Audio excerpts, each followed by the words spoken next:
অনেক সুন্দর আমার জবাব দিয়েছেন। একটি কথা বলেছিলাম, সেই কথাই বলল তুমি তো বোঝো নাই, আস্তে আস্তে বুঝবা। আসলেই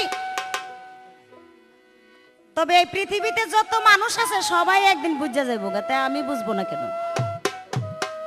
আমি আগেই বলেছিলাম আমার শিখার অনেক কিছু বাকি আছে, শিখার পথে, তাই আপনার কাছ থেকে জেনে নিলাম। এখন একটি এত কঠিন একটি প্রশ্ন করছে, কই যা বলি টপ টপ করে জবাব দিয়ে লাই। আসলে এখন যে প্রশ্নটা করছেন জবাব তো আমার দিতেই হবে, না দিতে পারলে তো আবার বলবেন প্রশ্ন জানো না, জবাব দিতে জানো না, গান গাইতেইছো, 10,000 12,000 15,000 টাকা বাইনা গাও। হ্যাঁ, এই কথা তো কইব কি ভাই, তাই না? বড় পীরের দরবারে এক মহিলায় খরম নিয়ে যায়, আর বড় পীর তা দেখে মুচকে মুচকে হাসে, আর যত ভক্ত ছিল সবাই রাগ হয়ে গেলেন। এই খরমটি কার? আমার বড় পীরের ভক্ত সেই মহিলা বড় পীরের দরবারে আসবে, আর দুই পাশে হলো জঙ্গল, জঙ্গলের মাঝখান দিয়ে সেই মহিলা হেঁটে হেঁটে আসতেছিল, আর জঙ্গলের মাঝখানে ওই মহিলাকে ডাকাইতে ধরল। যখন ডাকাইতে ধরল, ওই মহিলাকে ডাকাইতেরা অপমান অপদস্থ অনেক কিছু করতে চায়। ওই মহিলা কি করলেন, আমার বড় পীরের দিকে লক্ষ্য করে তার দয়ালকে ডাক দিলেন, বড় পীরকে স্মরণ করলেন, আর বড় পীর রওজা থেকে দেখতে পাইলেন। দেখতে পেয়ে বড় পীরের একটি পায়ের খরম উড়াইয়া দিলেন। যখন উড়াইয়া দিলেন তখন কি হলো, ওই খরম গিয়ে ওই জঙ্গলের ভিতরে ডাকাত যারা ছিল তাদেরকে বাইরেইতাছে, ডাকাইতেরই উইরা উইরা উইরা উইরা ওই খরম নাকে মুখে ডাকাইতেরে মারতাছে, বাইরেইতাছে। যখন মারতে মারতে বেহুশ বানায় ফেললো, ওই খরম গিয়ে ওই মহিলার সামনে গিয়ে থামলো। থামার পরে মহিলা বুঝতে পারলেন এটা তো আর কোনো খরমই না, এটা তো আমার দয়ালের খরম, আমার বড় পীর সাহেবের খরম। এই খরম নিয়ে মহিলায় রওজার সামনে গেলেন, আমার বড় পীরের কাছে গেলেন। বড় পীরের কাছে গিয়ে বলতেছে, দয়াল আমি এমন এমন বিপদে পড়েছিলাম, ডাকাইতের হাতে পড়েছিলাম, এই খরমটাই আমাকে উদ্ধার করেছে, এই যে খরম। এই কথা যখন বললেন, আর বড় পীর মুসকে মুসকে হাসি দিলেন, আর ভক্তরা রাগ হয়ে গেলেন। যখন এই বিষয়টা ভক্তদেরকে বুঝাইয়া বললেন, ভক্তরা আর রাগ করলেন না। সেই খরমটা কার? সেটা ছিল আমার বড় পীরের পায়ের খরম। তার ভক্তকে, সেই মহিলাকে উদ্ধার করতে আমার বড় পীর সাহেব এই খরম ছেড়ে দিয়েছিলেন। এই হলো আপনার প্রশ্ন। আমার এবার একটি প্রশ্ন এলো, এক ব্যক্তি খাজা বাবাকে সালাম দিলেন, সালামের জবাব নিলেন না। আবারও খাজা বাবাকে সেই ব্যক্তি সালাম দিলেন, বাবা সালামের জবাব দিলেন না এবং সালাম নিলেন না, গ্রহণ করলেন না। যখন 3বার সালাম দিল, 3বারের মাথায় গিয়া সেই ব্যক্তির সালাম গ্রহণ করলেন। আমি জানতে চাই এই সালামের ভিতরে এমন কি রহস্য আছে? 2বার সালাম দিলেন, নিলেন না, 3বারের মাথায় নিলেন, এর কারণটা কি? সেই ব্যক্তিকে, তার নাম কি, এবং এই সালামের ভিতরে কি এমন রহস্য লুকিয়ে আছে, সেই ব্যক্তির নাম কি? আপনি সুন্দর করে জবাব দিয়ে যাবেন। সেই স্টেজ আমার কিছু বলার নেই। যদি আমার কথায় ভাষায় ভুল ত্রুটি হয়ে থাকে সকলেই ক্ষমার চোখে দেখবেন। লতিফ সরকার সাহেব, আপনার সাথে গান গাইলাম সারা রাত্র, আমি যদি কোনো ভুল করে থাকি আপনি আমাকে ক্ষমা করে দিবেন। ক্ষমাই হয়েছে মহতের লক্ষণ। আর আমি হয়েছি বাচ্চা মানুষ, আপনি আমার বাপ, ক্ষমা তো অবশ্যই করতে হবে। আমার একটা গোপন পরিচয়ও তো আছে, বাংলাদেশের সুনামধন্য শিল্পী লতিফ সরকার সাহেব, লিপি সরকারের এবং আমার ওস্তাদ, তাই তার কাছে যদি কোনো ভুল করে থাকি সেজন্য আমাকে নিজ গুণে ক্ষমার চোখে দেখে।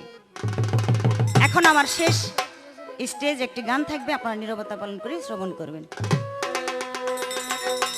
পিরানে পীর দস্তগীর মাহবুবে সুবহানি তুমি কুতুবে রাব্বানি বড় পীর আব্দুল কাদের জিলানী বড় পীর আব্দুল কাদের জিলানী পিরানে পীর দস্তগীর মাহবুবে সুবহানি তুমি কুতুবে রাব্বানি বড় পীর আব্দুল কাদের জিলানী বড় পীর আব্দুল কাদের জিলানী কান্দেতে আনিলেন নবীর চরণের নিশানি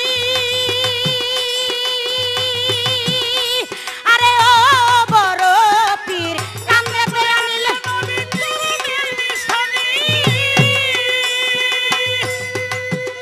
আবার নবীজির দোয়ায় হইলেন নবীজির দোয়ায় হইল আউলিয়ার শিরোমণি বড় পীর আব্দুল কাদের জিলানী বড় পীর আব্দুল কাদের জিলানী পিরানে পীর দস্তগীর মাহবুবে সুবহানি কুতুবে রাব্বানি বড় পীর আব্দুল কাদের জিলানী বড় পীর আব্দুল কাদের জিলানী এক চোর বেটা যায় চুরি করতে বড় পীরের ঘরে চুরি করব দূরের কথা রইল চোরায় পড়ে এক চোর বেটা যায় চুরি করতে বড় পীরের ঘরে চুরি করব দূরের কথা রইল চোরায় পড়ে পড়িয়া রইল চোরাই হইয়া অজ্ঞানী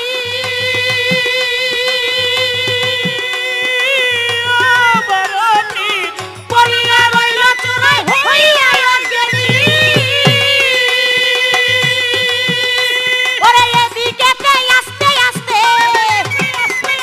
এদিকেতে আস্তে আস্তে পোহালো রজনী বড় পীর আব্দুল কাদের জিলানী বড় পীর আব্দুল কাদের জিলানী পিরানে পীর দস্তগীর মাহবুবে সুবহানি কুতুবে রাব্বানি বড় পীর আব্দুল কাদের জিলানী বড় পীর আব্দুল কাদের জিলানী সুখের নিশি যখন পোহাইয়া গেল খোয়াজ কিজির জিন্দা পীরে হাজির হইল খোয়াজ কিজির বলেন পিসাব শোনেন সমাচার সিস্তান শহরে একজন কুতুবের দরকার এই কথা বড় পিসাব শুনিলেন যখনই আরে ও বড় পীর এই কথা বড় পিসাব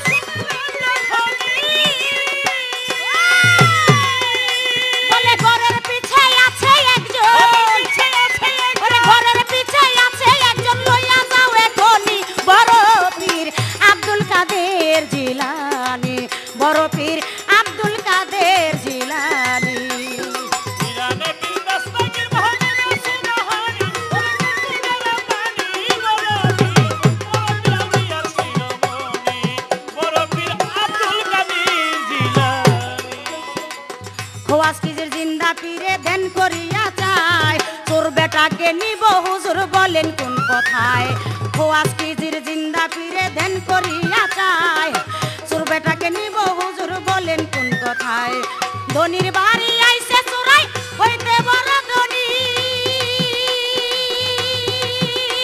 আরে ও বড় পীর ধনির বাড়ি আইছে চোরাই হইতে বড় ধনী আমার দরবার হইতে খালি হাতে আমার দরবার হইতে খালি হাতে ফিরে না কখনি বড় পীর আব্দুল কাদের জিলানী বড় পীর আব্দুল কাদের জিলানী পিরানে পীর দস্তগীর মাহবুবে সুবহানি তুমি কুতুবে রাব্বানি বড় পীর আব্দুল কাদের জিলানী বড় পীর আব্দুল কাদের জিলানী পীর সাহেবের মুখের বচন শুনিলেন যখন খুলিয়া গেল চোরার জ্ঞানেরই নয়ন পীর সাহেবের মুখের বচন শুনিলেন যখন খুলিয়া গেল চোরার জ্ঞানেরই নয়ন সাত তালায় আকাশ জমিন দেখতে পাই তখনই আরে ও বড় পীর সাত তালায় আকাশ জমিন দেখতে পাই তখনই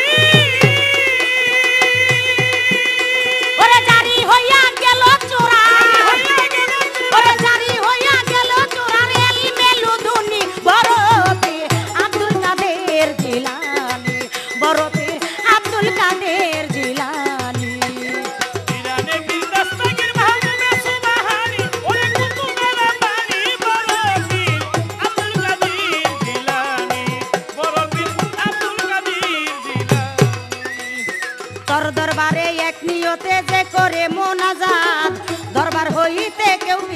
খালি হাত তোর দরবারে এক নিয়তে যে করে মোনাজাত দরবার হইতে কেউ ফিরে না খালি হাত ওরে দেওয়ান